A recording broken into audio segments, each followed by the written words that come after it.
isbatnya jalurnya jalur Said Ajal, jalur Cina, gubernur pertama Yunan, Cina Selatan. Masa tetap pakai versi Yaman? Ini malun ini sudah.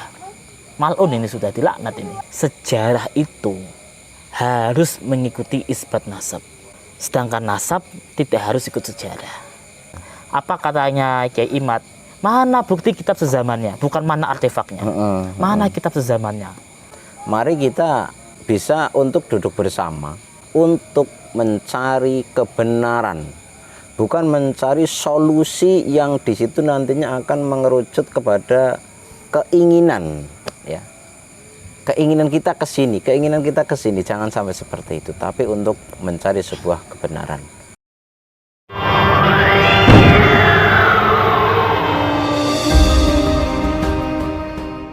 Jadi teman-teman, ini perlu diwaspadai. Saya tidak menyebut siapa dan organisasi apa, tidak menyebut. Iya. Ya saya nyebutnya ya orientalis saja gitulah. Oknum lah ya. Orientalis tapi hidung pesek. Karena yang dipakai itu kitabnya semua oriental sama History of Java. Itu kan kitab-kitab dari penjajah itu. Nah ini tidak suka. Mungkin karena efek polemik nasab, mereka benci dengan Pak Alawi. Dan kebencian itu akhirnya merambat sampai ke keturunan Wali Songo. Sehingga keturunan Wali Songo ini dituduh mau menjadi Pak Alawi kedua. Padahal yang saya ketahui, mungkin dengan kedoifan saya, kelemahan saya, yang saya ketahui, anak cucu Wali Songo itu kebanyakan itu menonjolkan kepermukaan itu dengan ilmu, dengan pengetahuannya, bukan dengan nasabnya. Seperti itu yang saya tahu. Mungkin selebihnya saya kurang paham juga bagaimana di lapangan. Yang saya tahu selama ini seperti itu, dengan kedoifan saya loh ya. Nah, ini ada orang-orang yang tidak mau Wali Songo itu dijadikan cucu Nabi. Pokoknya bagaimana caranya Wali Songo itu harus bukan cucu Nabi. Dipaksa. Ini soal adab menurut saya. Padahal Wali Songo itu jasanya tidak main-main. Orang besar. Betul. Dari ilmu, akhlaknya, ajarannya yang sampai saat ini bisa kita rasakan, tahlilan, tumpengan, apalah banyak itu. Nah, sekatenan di Keraton Solo, Jogja, masih banyak, Cirebon juga banyak peninggalan-peninggalannya. Kalau menurut saya ini membuktikan Wali Songo itu harus cucu Nabi, Wali Songo. Sebuah keharusan bagi saya. Harus cucu Nabi orang sebesar ini. Nah,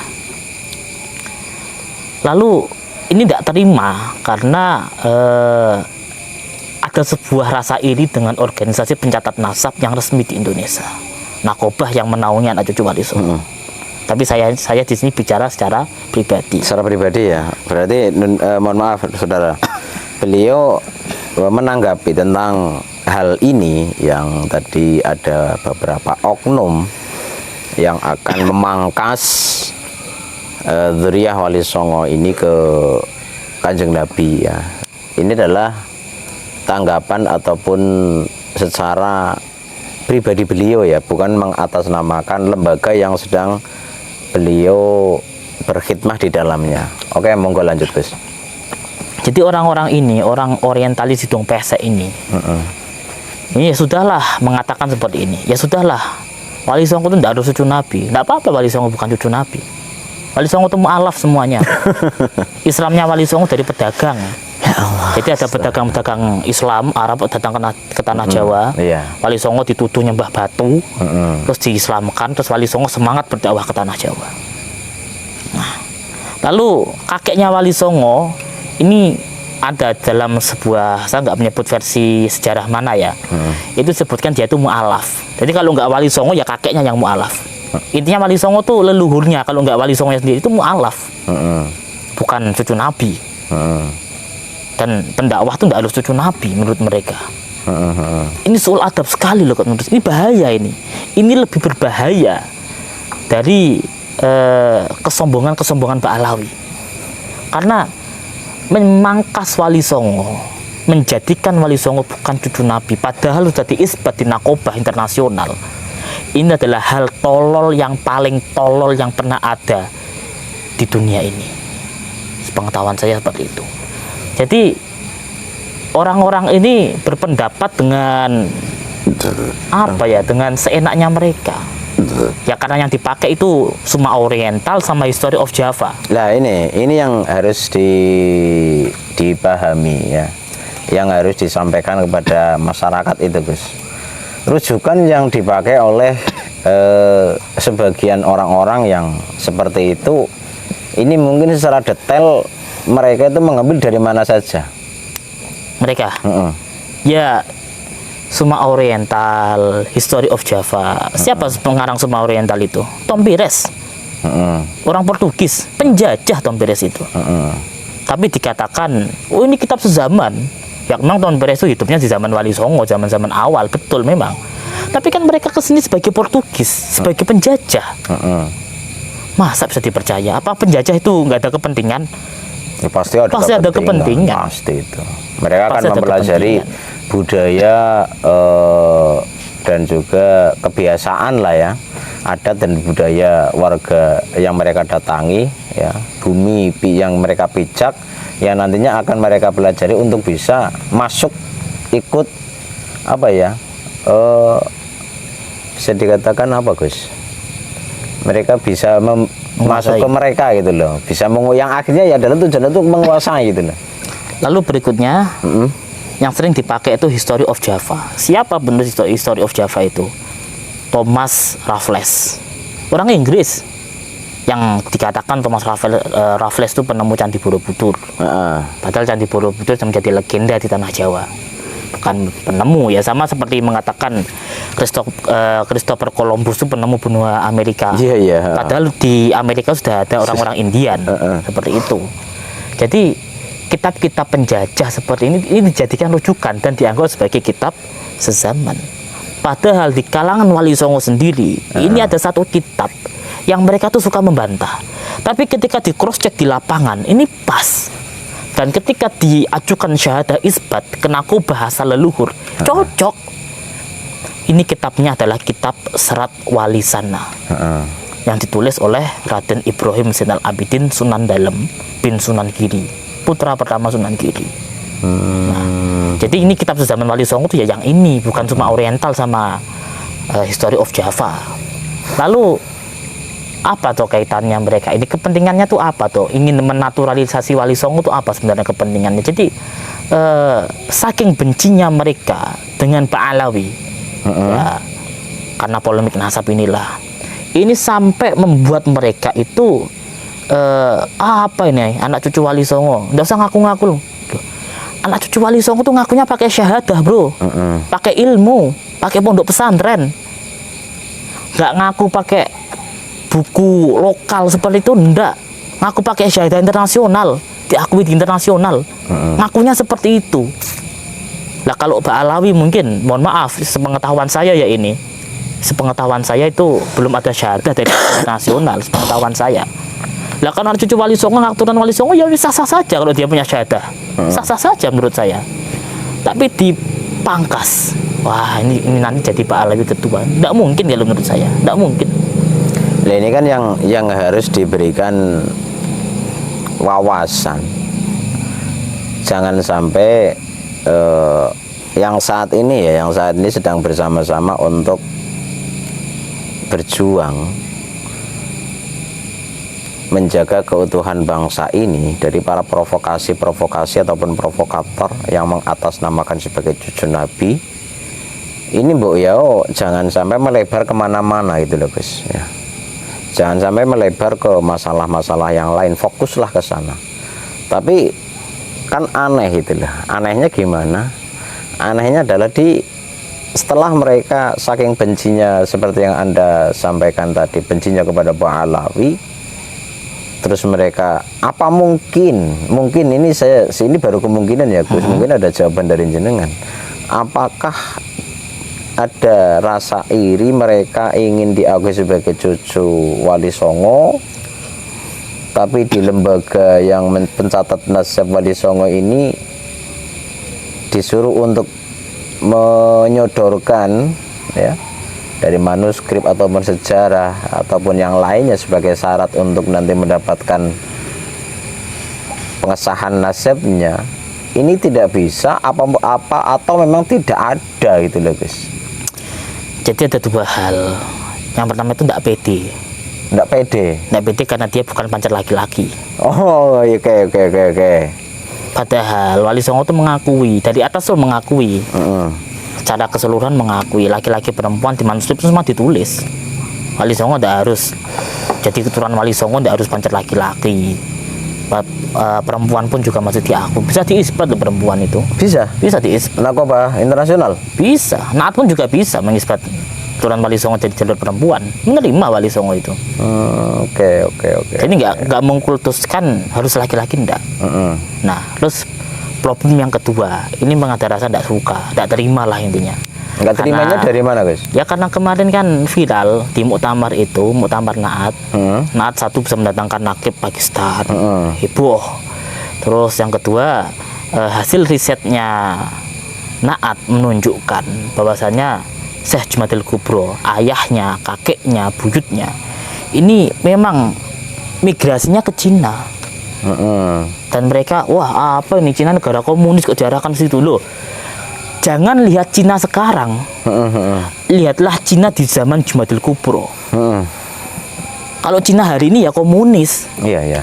Tapi lihatlah Cina di masa Jumadil Kubro. Cina di masa Jumadil Kubro itu Islam mayoritas ya, karena mungkin penduduknya belum banyak ya pada waktu itu. Mayoritas Islam di sana. Sama agama Konghucu sebagai agama asli Cina. Itu ada literatur ataupun manuskrip di Cina itu ada? Ada. Kalau ingin baca bukunya Tantazen. Tantazen itu pemilik Profesor Tantazen. Ini pemilik Museum Cheng Ho terbesar di Asia Tenggara. Museumnya ada di Malaka. Baca bukunya Tantazen, Profesor Tantazen, tentang teori Islamisasi Nusantara bahkan Asia Tenggara. Ini yang sangat kuat itu memang Cina. Seperti yang saya katakan kemarin, sejarah itu nggak ada penghakimannya. Sejarah pertama versi Persia yang paling kuat. Nah, terus muncul lagi setelahnya versi Yaman, terus muncul lagi versi Gujarat, muncul lagi versi Arab, muncul lagi versi Aceh, muncul lagi versi Cina. Ini akan terus seperti itu dengan bukti masing-masing yang sangat menguatkan. Tapi kalau sudah masuk ke ranah nasab, nasab itu harus satu, bapaknya harus satu. Nasab itu mana yang bisa diisbat? Seperti itu. Oh, yang bisa diisbat itu yang jalur Cina. Artinya apa? Semua sejarah harus ikut Cina. Kalau nggak mau dilaknat loh ya. Karena man intasaba min ghairi abi fawa maklum, karena sejarah ini melibatkan tokoh, dan tokoh ini pasti ada nasabnya. Kalau kita sudah bicara sejarah ya bebas mau pakai versi apapun. Tapi kalau sudah bicara nasab, versi Persia harus kalah dengan versi Cina. Versi Gujarat harus kalah dengan versi Cina. Versi Yaman harus kalah dengan versi Cina. Versi Arab harus kalah dengan versi Cina.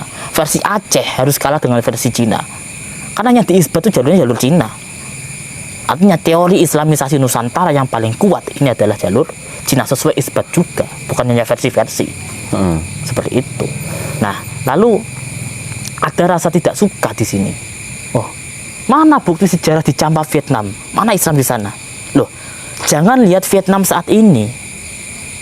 Vietnam itu kerajaan Cham di astagfirullahaladzim. Kerajaan Champa di Vietnam itu digempur berkali-kali sampai jejak sejarahnya hilang.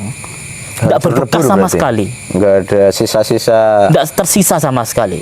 Ya kalau kamu minta bukti Islam di Vietnam hari ini, saya juga menuntut mana bukti Majapahit sebagai kerajaan besar hari ini. Istanya nggak ada. Saya balas seperti itu. Karena Majapahit ini ya karena perang Paragreg itu ya, perang saudara, terus belum lagi penjajah datang, dihilangkan, digempur. Terus zaman Islamisasi sama Sunan Ampel ini ada dirubah-rubah sedikit budayanya. Betul-betul hilang total. Saya juga akan menuntut seperti itu. Bukan berarti kok ini logika sejarah jenengan tidak masuk, Gus. Ini kias, sebenarnya ini kias. Kalau kamu menuntut seperti itu, saya juga menuntut.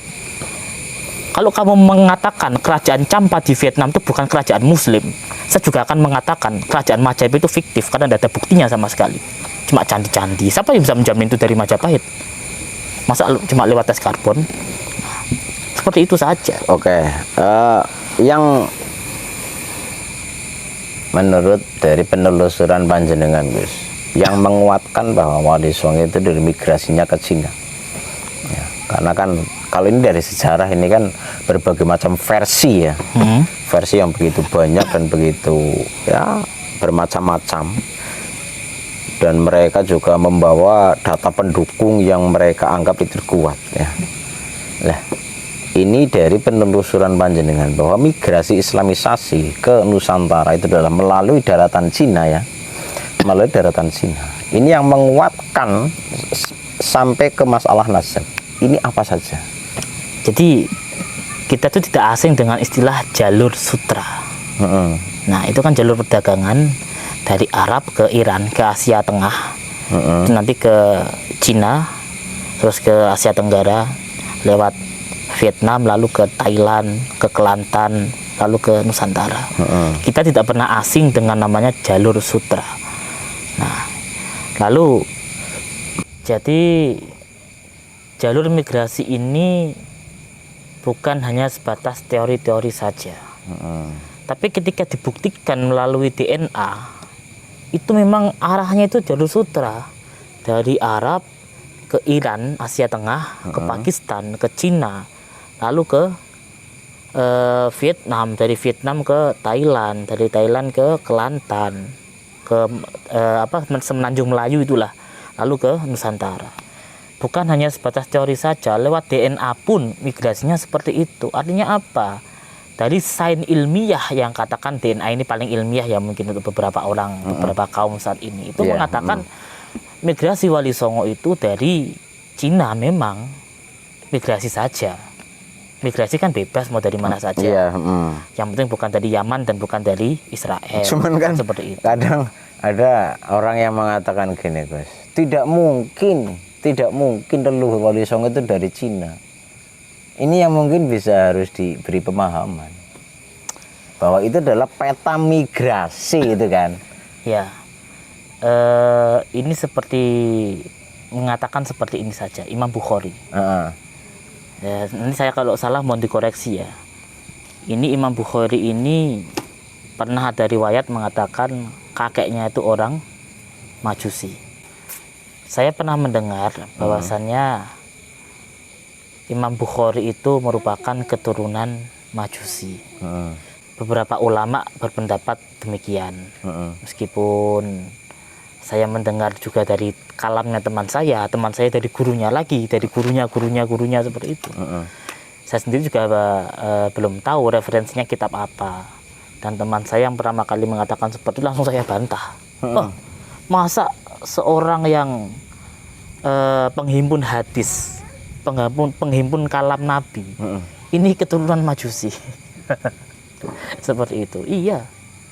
Lalu dia menunjukkan riwayat dari sini. Jadi tidak menutup kemungkinan kalau sekelas Imam Bukhari saja leluhurnya ada ulama berpendapat keturunan Majusi, kakeknya orang Majusi. Maka apalah daya Wali Songo kalau hanya sebatas migrasi ke Cina saja. Sebatas migrasi ke Cina, apa salahnya? Sebelum ke Cina itu bukan hanya migrasi diasingkan, bukan, tapi diutus untuk menyebarkan agama Islam di sana. Sebagai gubernur pertama Yunan, siapakah beliau? Beliau adalah Said Ajal Samsuddin Umar Al-Bukhari, gubernur Yunan pertama. Dan ini seorang Muslim, seorang duriah Nabi yang menyebarkan Islam ke daratan Cina, sehingga agama Islam menjadi agama terbesar pada saat itu. Begitu. Oke. Ya ini harus betul-betul dipahami dengan benar ya, bahwasanya orang yang mengatakan tidak mungkin Wali Songo ini adalah keturunan dari Cina. Ya. Ini adalah sebagai peta pergerakan perjalanan bergeraknya Islam itu adalah melewati juga daratan Cina ya Lur ya.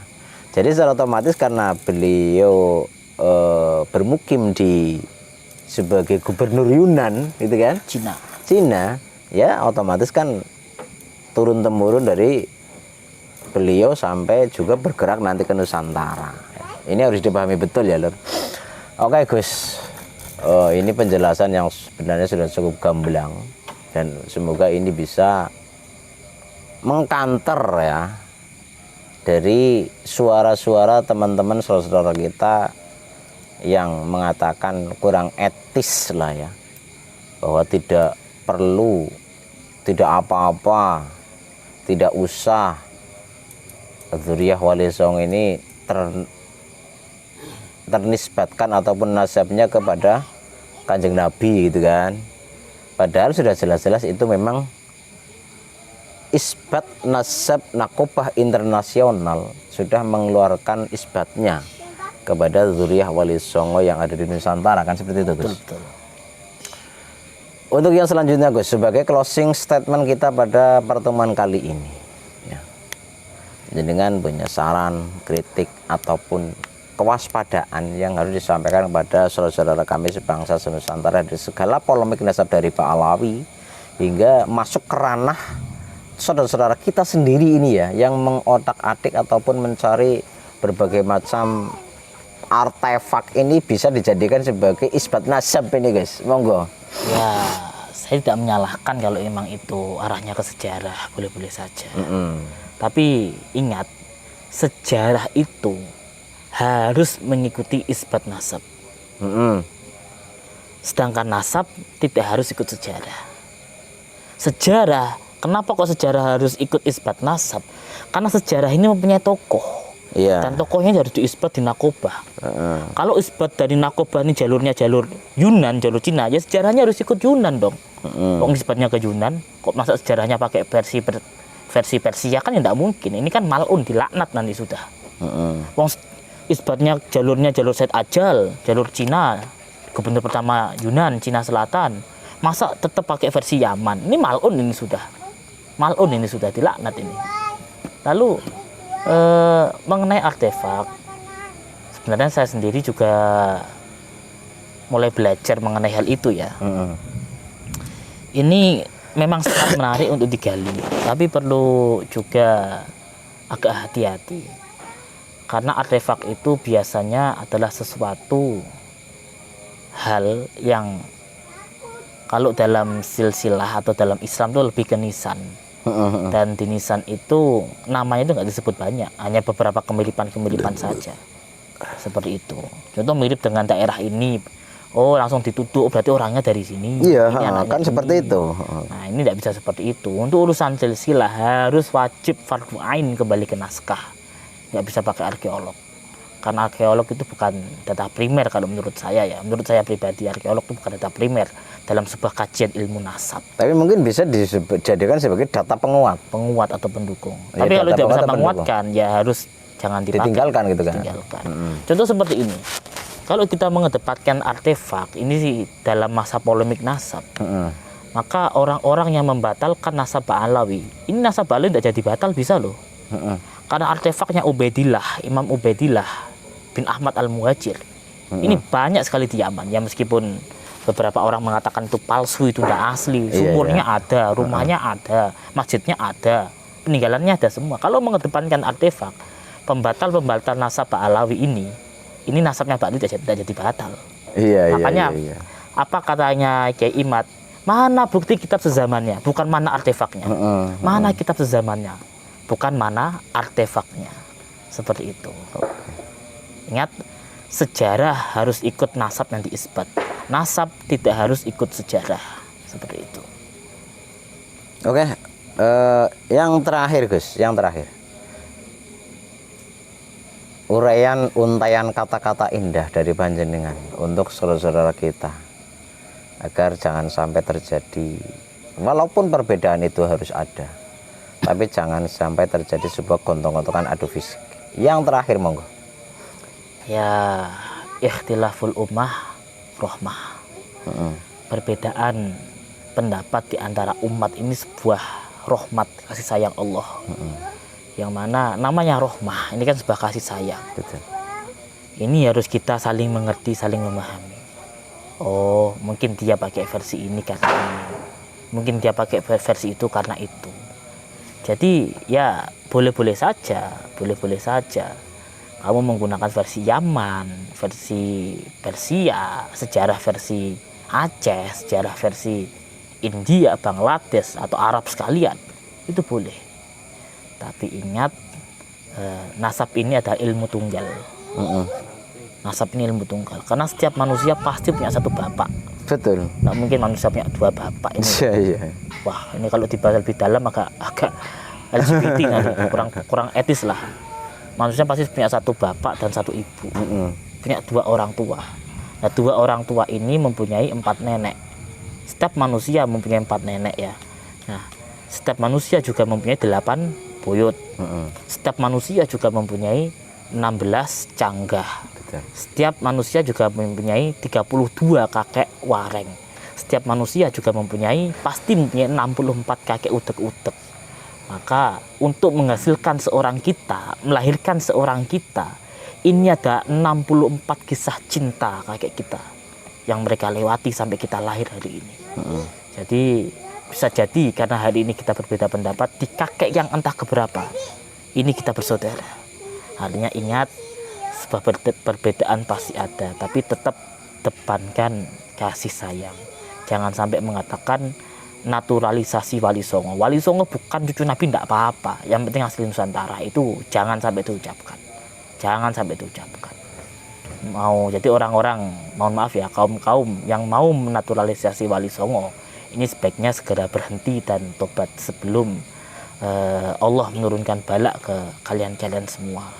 Saya khawatir ini sudah kelewatan kalau menurut saya. Jangan sampai ada kata-kata menaturalisasi Wali Songo seperti itu. Oke, saudara-saudaraku yang saya banggakan, demikian obrolan kita pada kesempatan kali ini. Obrolan yang menurut saya ini penuh dengan wawasan yang bisa mencerahkan kita, dan ini bisa dijadikan sebagai pegangan bahwasanya dalam setiap kita melangkah harus berhati-hati. Dan tentunya mungkin di sini saya menambahkan ya, mari kita bisa untuk duduk bersama, untuk saling bukan menyatukan, tapi di situ mencari sebuah kebenaran. Ya. Duduk bersama untuk mencari kebenaran, bukan mencari solusi yang di situ nantinya akan mengerucut kepada keinginan. Ya. Keinginan kita ke sini, jangan sampai seperti itu, tapi untuk mencari sebuah kebenaran. Kebenaran itu pasti akan menemukan jalannya sendiri. Ihdinas shiratal mustaqim, semoga ada manfaatnya. Silahkan tinggalkan kolom komentar. Jangan lupa subscribe, like, komen, dan share. Dan beliau juga content creator juga ya, aktif di sosial media. Ada di TikTok, itu adalah namanya siapa Gus? Fakhrul Official. Fakhrul Official. Untuk akun YouTube-nya Wali Songo Perdamaian. Wali Songo Perdamaian. Silakan mampir ke channel beliau ya. Jangan lupa juga subscribe, like, komen, dan share untuk mendukung perjuangan dari saudara kita yaitu Gus Muhammad Islah. Semoga kita selalu diberikan keberkahan, kemanfaatan, kemaslahatan, kesehatan lahir dan batin. Ihdinas shiratal mustaqim. Wal afu minkum. Wassalamualaikum warahmatullahi wabarakatuh.